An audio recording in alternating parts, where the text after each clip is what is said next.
Здравствуйте! Доброе утро! Сегодня пятница, 16 марта, в студии Светлана Звонарева. И Влад Портнов. Сегодня мы начнем наш эфир с разговора об одном из самых замечательных, по мнению многих женщин, и не только событий в жизни. И это событие, конечно же, свадьба. Но не только о ней сегодня будем говорить в нашей программе. Ах, это свадьба и ее самые последние тенденции. Без тамады, но с зонами активности. Форма. Вода продолжает дарить здоровье и красоту. Приятного аппетита! Оригинальный и несложный рецепт в вашу кулинарную копилку. Наш корреспондент Юлия Федорова узнала, какие тенденции в проведении свадеб сейчас наиболее актуальны. Может, и вы почерпнете что-то полезное для себя, если вдруг у вас намечается это замечательное событие в жизни.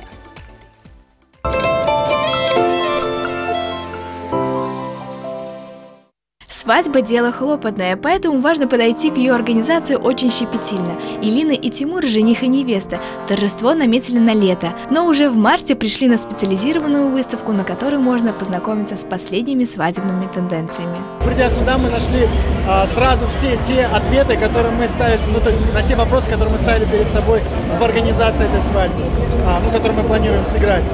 И советую многим парам, которые планируют какие-либо мероприятия, неважно, это никак, это свадьба, приходить на такие выставки, где можно непосредственно с компаниями, которые предоставляют различные услуги по организации мероприятий, обговорить все вопросы на месте. В 2018 году модно оформлять торжество в нежно-постельных оттенках – розовом, голубом, персиковом, светло-желтом, сиреневом.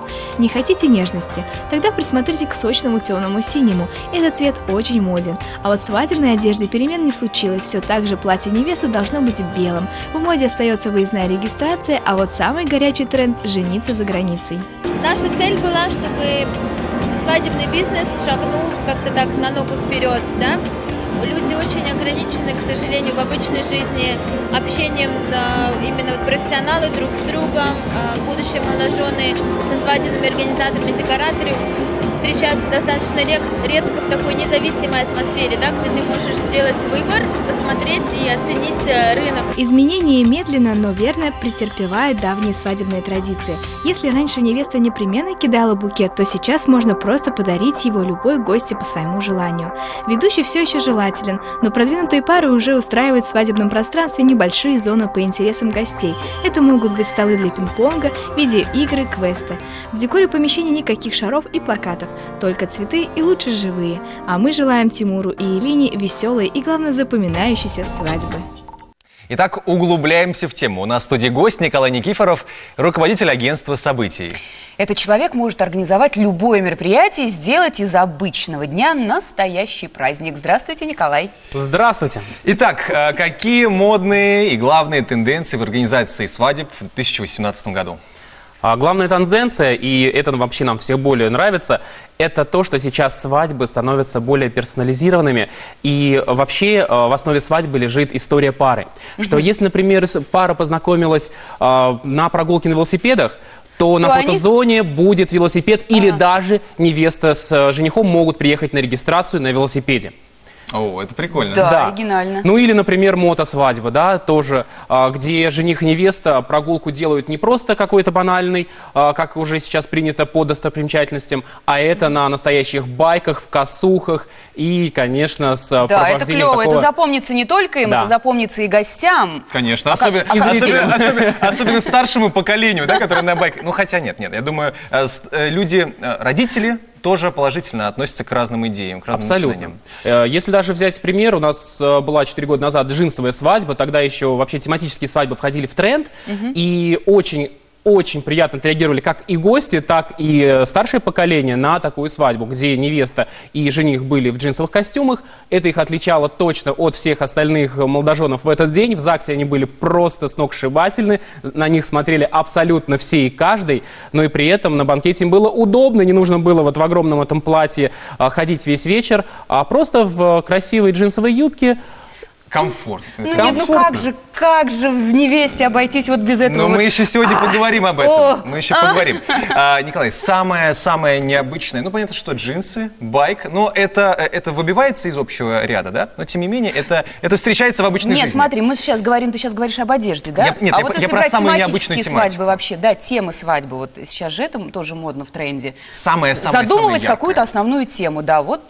Да, вообще, как я и говорил, что в основе лежит история, и поэтому у каждого жениха, у каждой невесты история она своя, да, и здесь как раз тематику больше не навязывают какие-то тренды, что, например, если Гэтсби, все начинают в Гэтсби, если это стиляги, все начинают в стилягах. То есть какая-то волна такая, она немножечко есть, и кто-то, например, если очень любил в свое время, когда был фильм «Стиляги», эту тематику, делали примерно в таком стиле, и гостей просили прямо в пригласительных одеваться согласно этому дресс-коду, и сами старались соответствовать этому образу. Платье подбиралось у невесты более стилизованные под это направление. Но в основном весь стиль, он упирается сейчас в современной свадьбе в оформление зала. И если этот зал оформить ярко, интересно и тематически, можно даже особо не умудряться в одежде, и будет уже очень стильно, ярко, интересно. Та же самая встречная фотозона, на которой гости фотографируются в самом начале, оно задает вообще настроение, тон свадьбе. И если она будет той тематики, которой вы хотите, гости сразу с порога проникнутся. Ну и сейчас таким основным тоже трендом является это выездные регистрации. Здесь тоже можно похулиганить, потому что многие из выездных регистраций делаются символическими. То есть вначале в ЗАГСе они уже берут свои паспорта с подписями, а регистрацию делают настоящие артисты в красивом романтичном месте. Да. Или наоборот, не романтичном месте. Вот давайте про неромантичное. Романтичное, понятно. Романтичное все привыкли уже. Что-то красивое, понятно. Наверное, в Казани на моей практике перед моими глазами была самая такая наиболее тематическая свадьба, если не брать в расчет «Алису в стране чудес», где также тема очень яркая. Это самая такая, наверное, антиромантическая, да, это «Игра престолов», да, по тематике этой игры. Поэтому здесь как раз, конечно, тренд такой, что вроде бы тема сложная, вроде бы тема такая достаточно темная, но при этом, если ее обыграть красиво в декоре, и в основном в декоре помогает работать именно свет.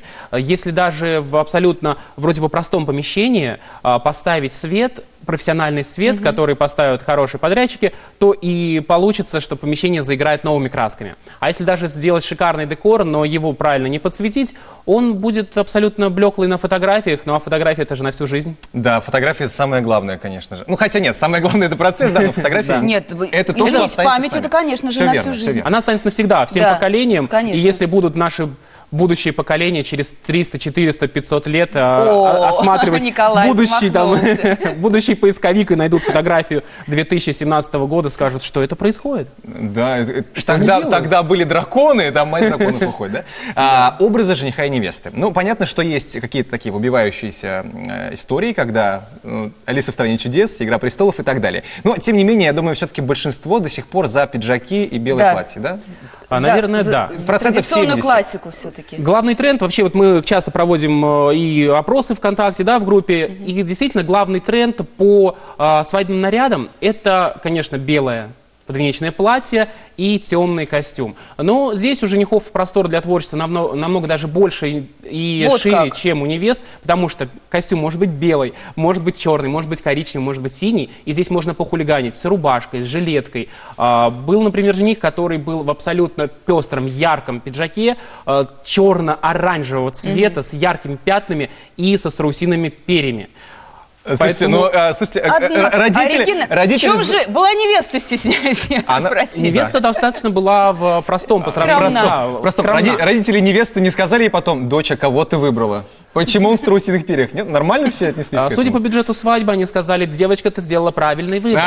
Кстати, вот о бюджете, давайте о бюджете поговорим. Это вроде деликатная тема, да, про бюджет поговорим после рекламы. Сейчас посмотрим интересные рекламные ролики. После этого продолжим. Оставайтесь на ТНВ.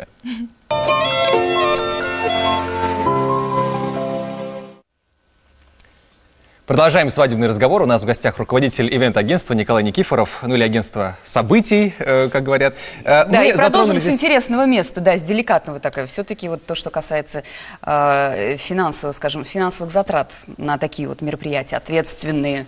в жизни. Сколько копить? Да. Да, как у нас любят говорить, кто платит. Да. Действительно, тенденция такова, что по меню, если говорить про последние 6 лет, даже если вспомнить мою собственную свадьбу 6 лет назад, да, бюджет на еду был тогда для меня 2500 рублей. А сейчас немного... На одного человека? На одного человека, да. 2500 рублей на одного человека. То есть это средний был показатель по ресторанам города, если не брать в расчет банкетный зал и кафе, да, который ценник немножечко пониже.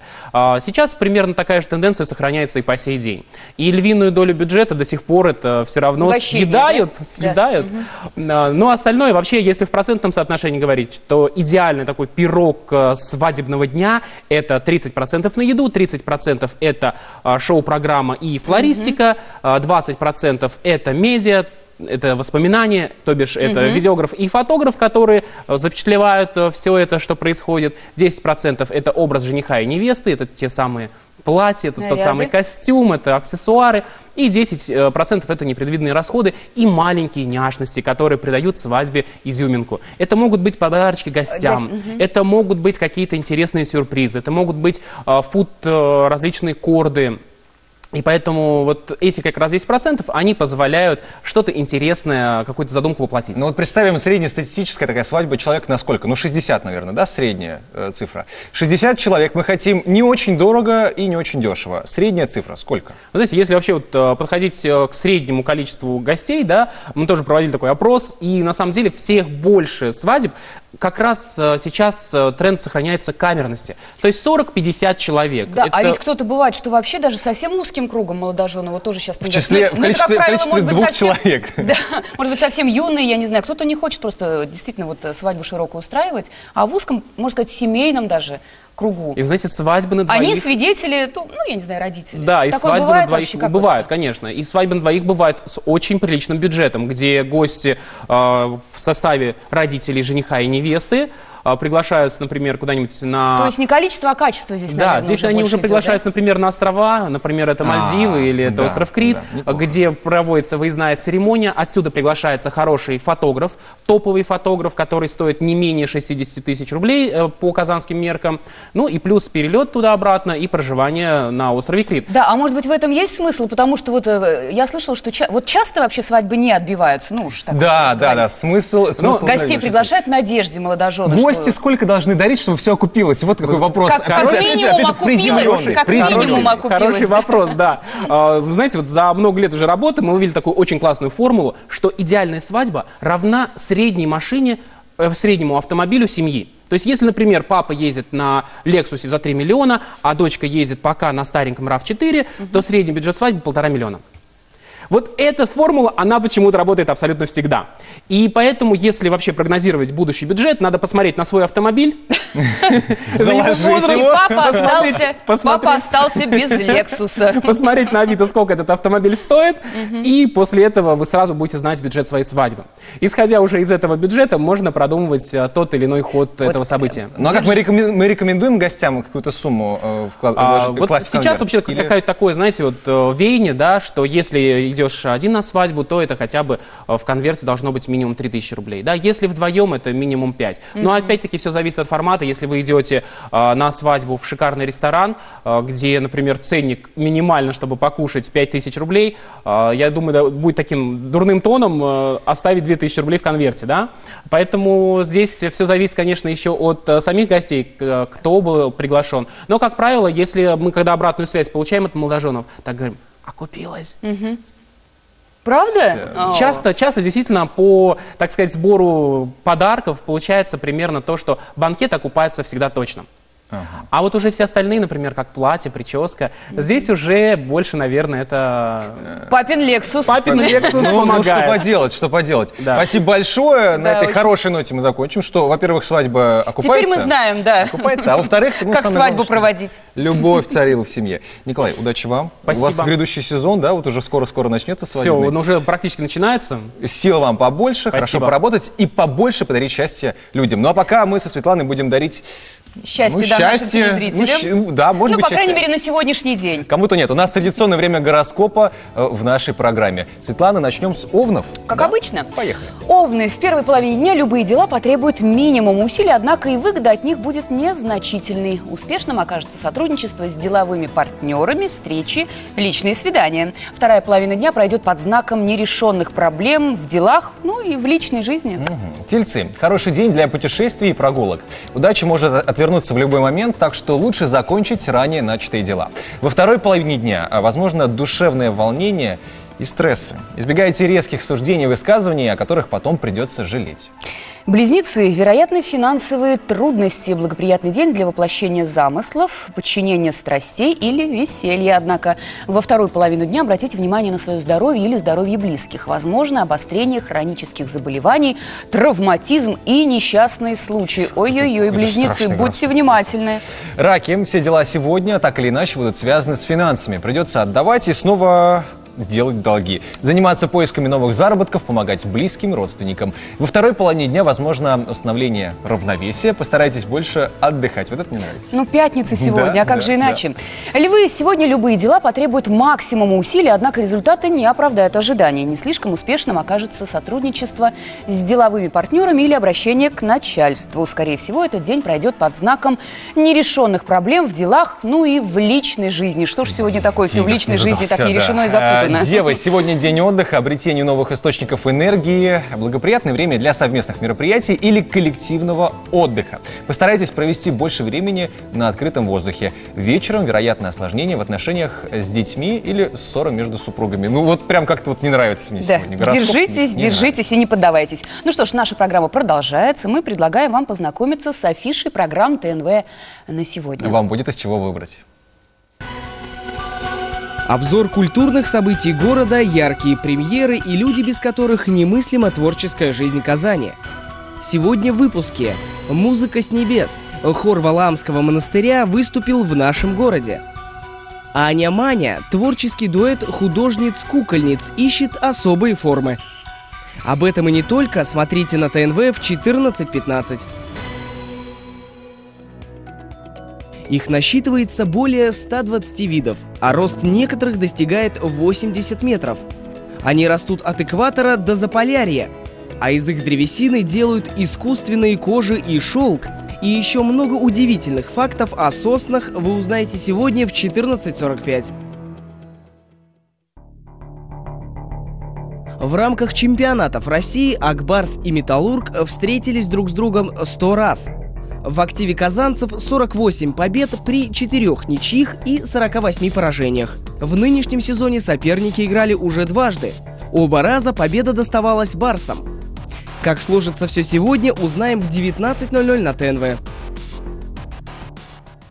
Ну а мы продолжаем. На очереди очередное путешествие в увлекательный мир чтения. Вера Гаранина готова познакомить вас с новинками.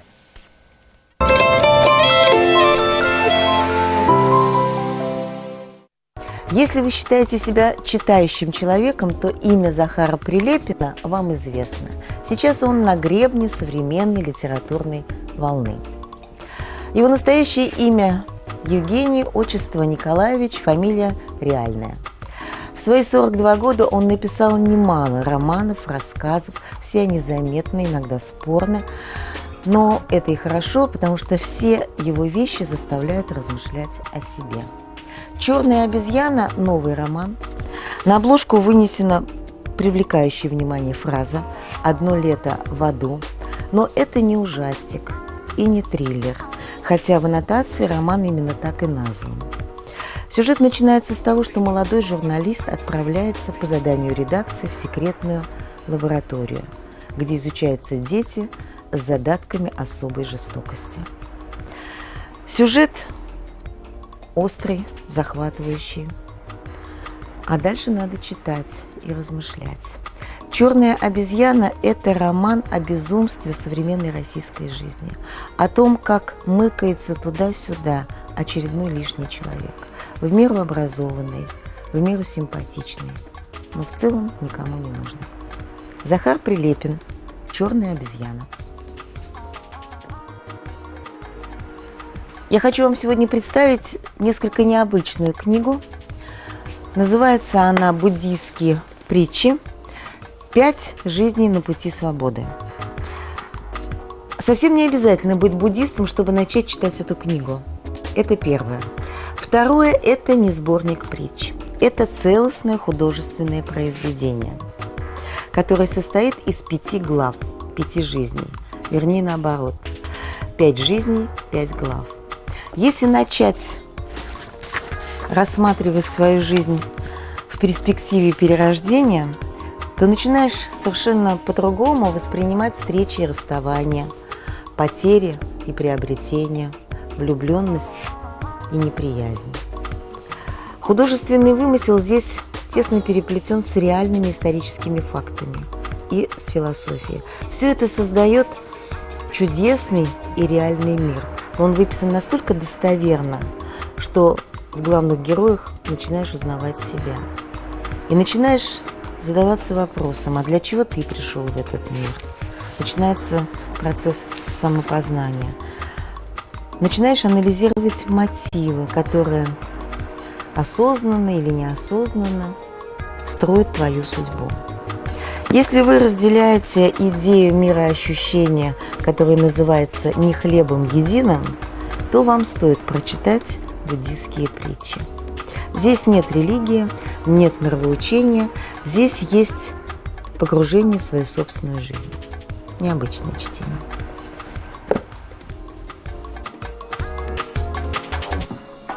Вот я думаю, что книга, конечно, лучший подарок, но не в случае свадьбы, правда? Почему же? Молодожены не оценят. Они... Тоже оригинально, зато запомнит. Зато запомнит, да. Свет, как считаешь, вот скажи мне с женской точки зрения, что лучше на свадьбу, бабочка или галстук? Ой, здесь, Влад, я не знаю. Не знаешь. А бабочку, нет, умеешь вообще и то, и то бабочку хорошо. завязывать? Это смотря как действительно завязать и с чем надеть. Хорошо, галстук умеют завязывать практически все. А ты умеешь бабочку завязывать? А мне зачем? Ну вот, как зачем? Как зачем? Надо, чтоб знала, чтоб было. Собственно, сейчас, Светлана, и ты, и все зрители узнают, собственно, как завязывать бабочку. Внимание.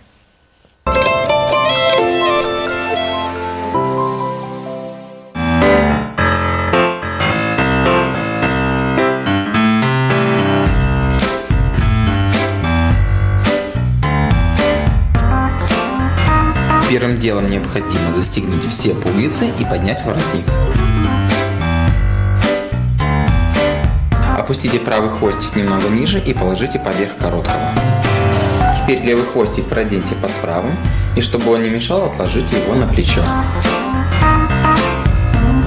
Далее этому хвостику нужно придать форму бантика. Берем левой рукой хвостик, который мы отложили на плечо, и кладем поперек бабочки. Теперь большим пальцем левой руки нащупываем отверстие. Берем оставшийся хвостик за центр и аккуратно проталкиваем в отверстие.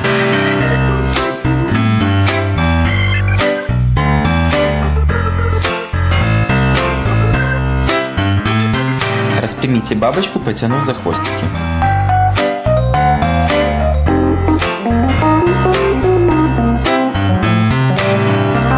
Затяните и опустите воротник.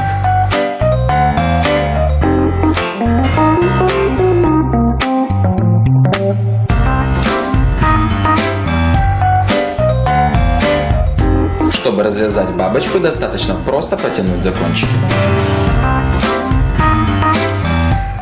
Сегодня... Бабочку завязал, все, к свадьбе готов, полдела сделано. Полдела сделано, да. Сегодня, как обычно, Даниил Кинжаев должен был нам рассказать погоду, но снегом замело, поэтому, как обычно... Пока откапывается. В этом случае, да, он прислал нам голуби с запиской, ну, все по классике. Сегодня днем в Казани температура 0-2, пасмурно, в течение всего дня возможен небольшой снег, а ночью до -10. Да, и на дорогах, пожалуйста, автомобилисты, будьте осторожны. Да, это самое главное, лучше не торопиться.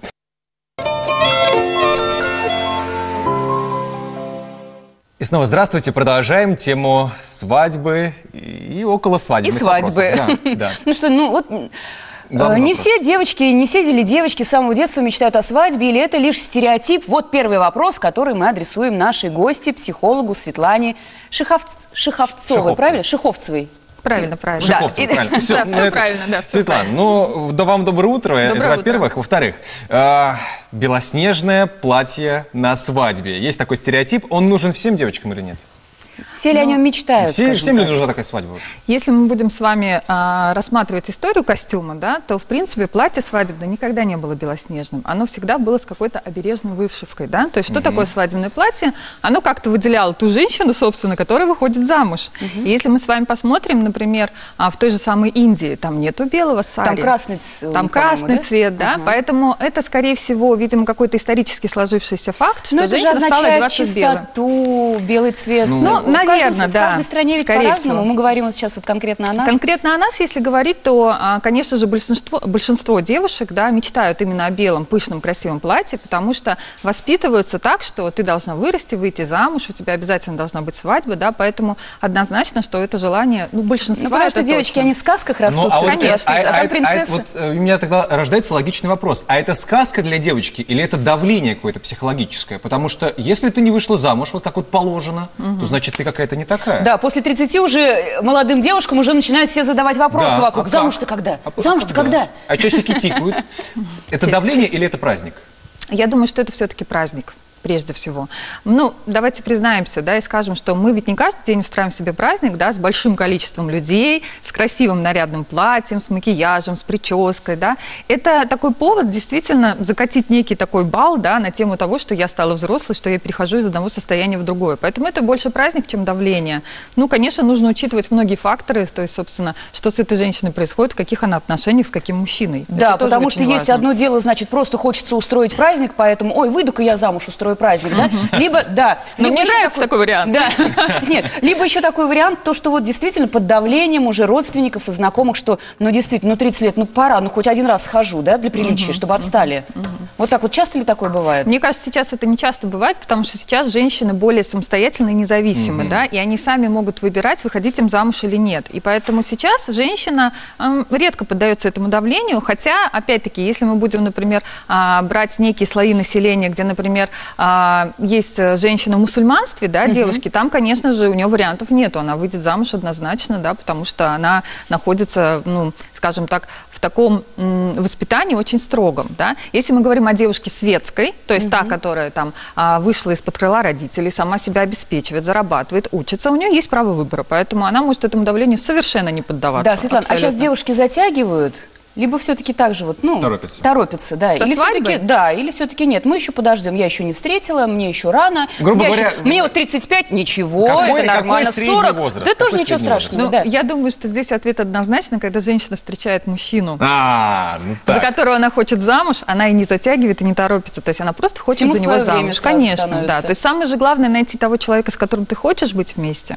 Ну, окей. Мы знаем, что есть убежденные холостяки. Холостячки. Значит, есть и убежденные холостячки наверняка. Опишите, пожалуйста, образ женщины, которая принципиально не выходит замуж. Да, и почему так случается?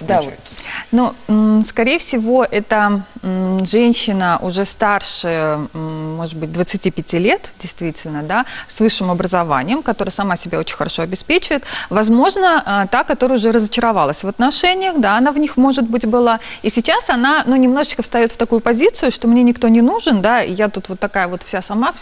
И но это вот та, у которой есть право выбора, да? Да, у которой, даже, знаете, тут не про право выбора, а та, которая очень уверена в себе и знает, что она может с этим справиться, да, что если, ну, как бы, что одиночество – это не приговор, да, собственно. Вот. То есть она себя комфортно в одиночестве чувствует. Совершенно, да. Ну и потом, давайте не забывать, что отношения – это очень большая работа. Да, конечно. Понятно, что первый месяц, конечно, когда мы влюблены, нам все прекрасно, да, а когда мы в быту-то встречаемся, и вдруг оказывается, да, что прекрасный принц, ну, такой же прекрасный, но не очень. Да, вот, Светлана, вот я как раз об этом хотела поговорить. Вот бытует такое мнение, то, что вот до свадьбы нужно пожить вместе какое-то время, чтобы узнать избранника, подходим, не подходим. Вот как вот вы к этому относитесь? Или все-таки, ну, нужно вот сначала замуж или жениться? Это такой сложный вопрос, на самом деле, потому что если мы говорим, например, о девушке, которой, там, допустим, 18 лет, да, она еще очень молода и вполне, может быть, невинна, то ей, конечно, вариант пожить не подходит, да, ну, то есть это как, то есть возьми меня на прокат, да, давай попробуем, да, потом решим, надо нам это или нет. То, конечно же, наверное, в этом возрасте я бы не стала рисковать, да, но, опять-таки, если возвращаться от народным истокам всегда была помолвка сначала, да, и где-то год примерно присматривались друг к другу. То есть это не означало, что жили вместе, но жених приходил очень часто, да, к невесте помогать по дому, то есть он вот в быту помогал мужчинам, да, он показывал себя, какой он вообще, собственно, есть, он за ней ухаживал, и за год они понимали вообще, вот как у них сложилось или нет. Вот это очень хорошая традиция, на мой взгляд. В конце у нас остается буквально несколько секунд. Самый главный вопрос, свадебный. Как провести свадьбу, как настроиться на свадьбу так, чтобы все прошло хорошо, чтобы и гости, и жених, и невеста были довольны? Что нужно держать в голове, какую мысль? Я думаю, что в голове нужно держать самую главную мысль, что мне должно быть весело и комфортно. Это праздник. И нужно делать всю жизнь, причем последующую, а не только во время свадьбы. Вот сегодня навсегда. Светлана, спасибо большое. Будем надеяться, что советы окажутся полезными. А сейчас мы поговорим про кулинарную тему. Ну да, на свадьбе как без этого, без угощения? Конечно. Например, крем-суп на первое часто подают? Или как? Ну, суп. В общем, суп. Теперь будут подавать. Теперь будут. Внимание.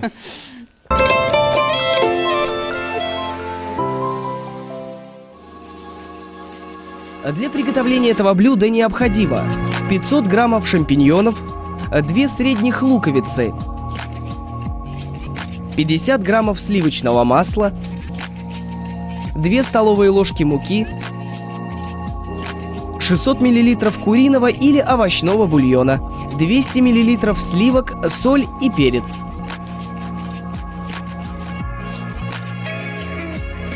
Лук нарезать кубиками.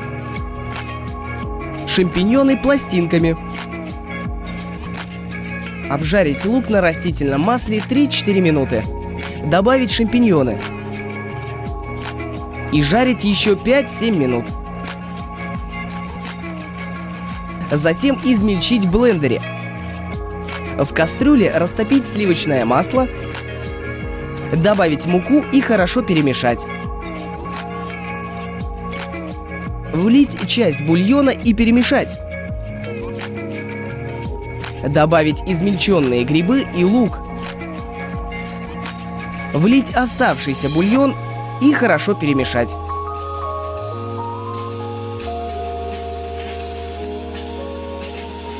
Посолить и поперчить. Довести до кипения и добавить сливки.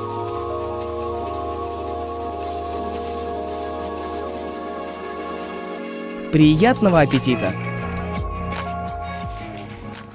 Ну, вероятно, это блюдо не такое калорийное, значит, подходит для тех, кто держит себя в форме, как наша Лейла Латыпова. Ну что ж, давай посмотрим очередной сюжет из рубрики «Форма».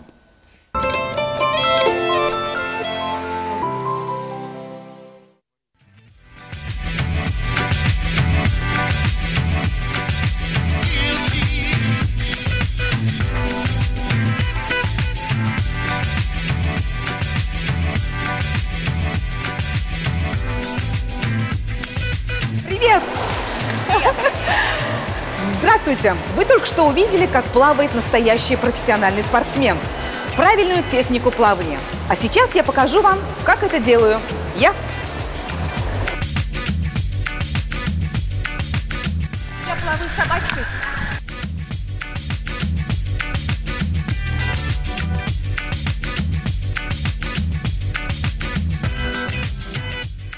Что вы устала?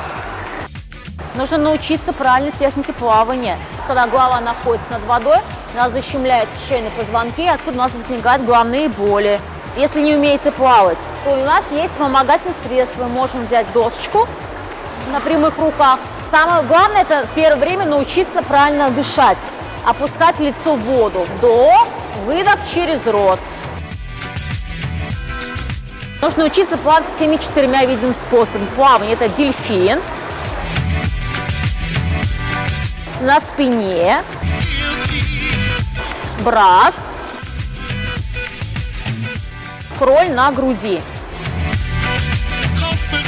Плавание можно использовать не только как расслабляющее средство, но и как тренировку.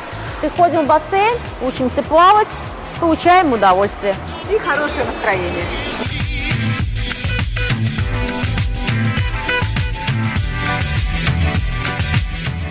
Плавание расслабляет мышцы, поднимает тонус и настроение. А если все это еще и разбавить сауной, то кайф вам обеспечен.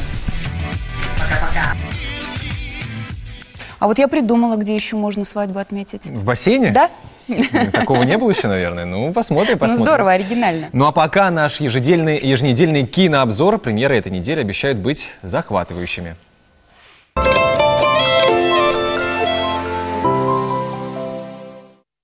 Том Райдер, Лара Крофт. Или, говоря другими словами, Лара Крофт – расхитительница гробниц.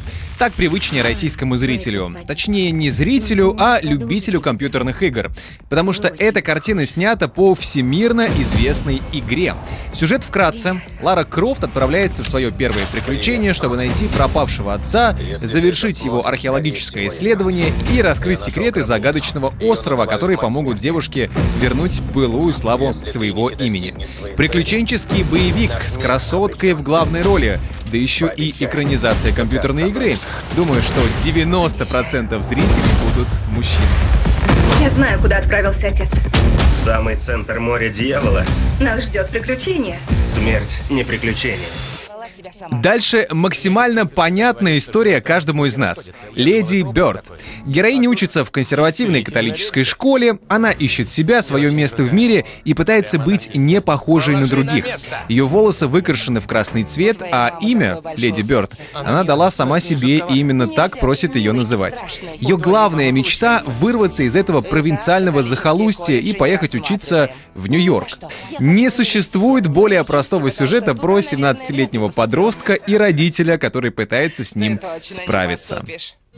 Мама меня ненавидит. Устала? Давай посидим. Не устала я, еле тащишься. Как ты достала? Не ори. Да не ору я.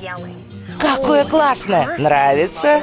У вас обеих очень сильный характер. Ну и последний фильм для детей. Он называется «Шерлок Гномс». Вот не знаю, как фанаты Шерлока Холмса отнесутся к такой трактовке своего любимого персонажа. Главные герои — это Гномео и Джульетта, которым помогает Шерлок Гномс. Есть проблемка. Не все шуточки уместны для возрастного ограничения 6+. Ну, например, вы уверены, что ваш 7-летний ребенок должен смотреть, как фарфоровый гном в стрингах танцует тверк? Про сюжет и интересные факты о картине сказать особо нечего, поэтому озвучу самое главное. Предостережение. Прежде чем идти со своим ребенком на Шерлока Гномса, посмотрите пару трейлеров. Возможно, кое-что вы посчитаете неприемлемым. Такие дела. Ну что, Влад, благодаря тебе я культурно подкована на ближайшие выходные. Да, самое главное, вот подумай хорошенько, идти на мультфильм «Шерлок Гномс» или нет. Подумай. Ну а пока Камила Хакимульна расскажет нам о культурных событиях, которые произойдут сегодня и в выходные.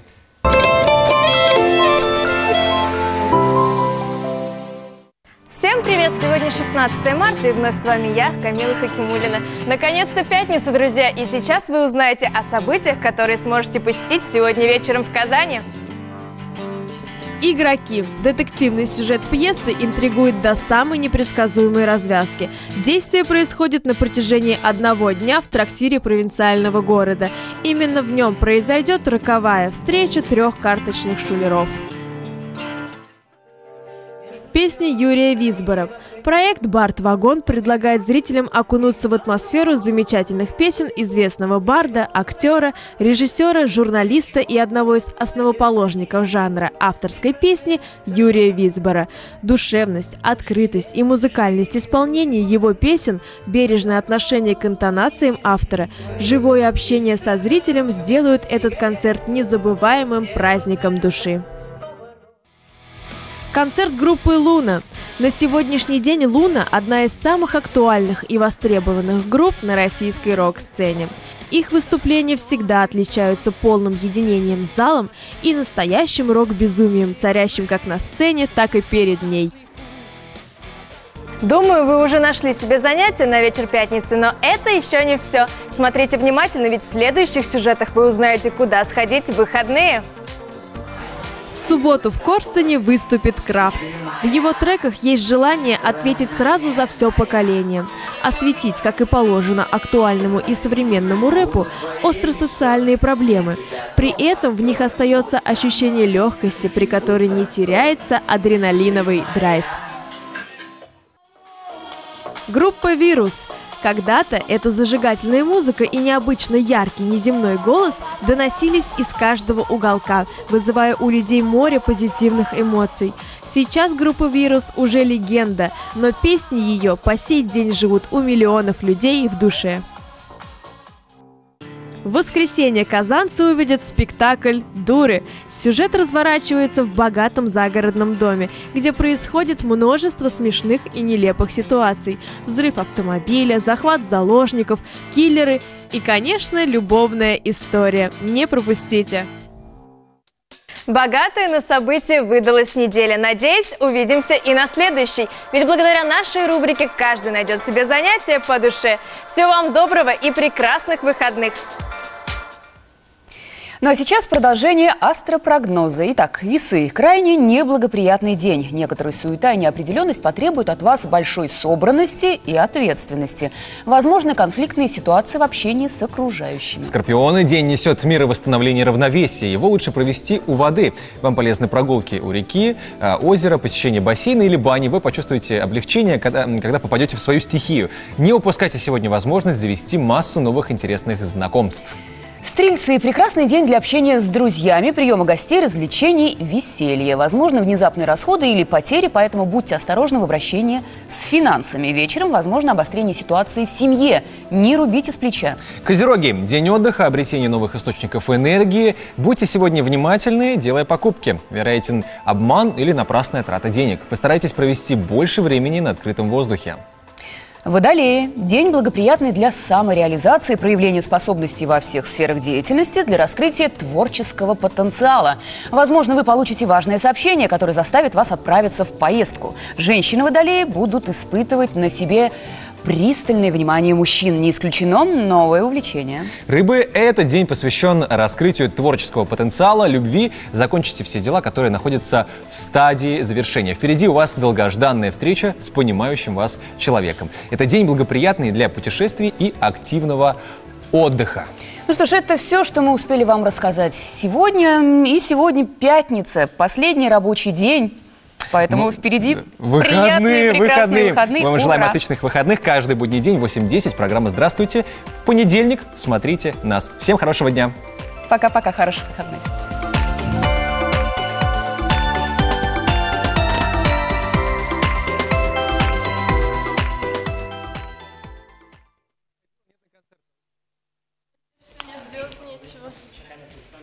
Why not? Да, спасибо вам, спасибо вам.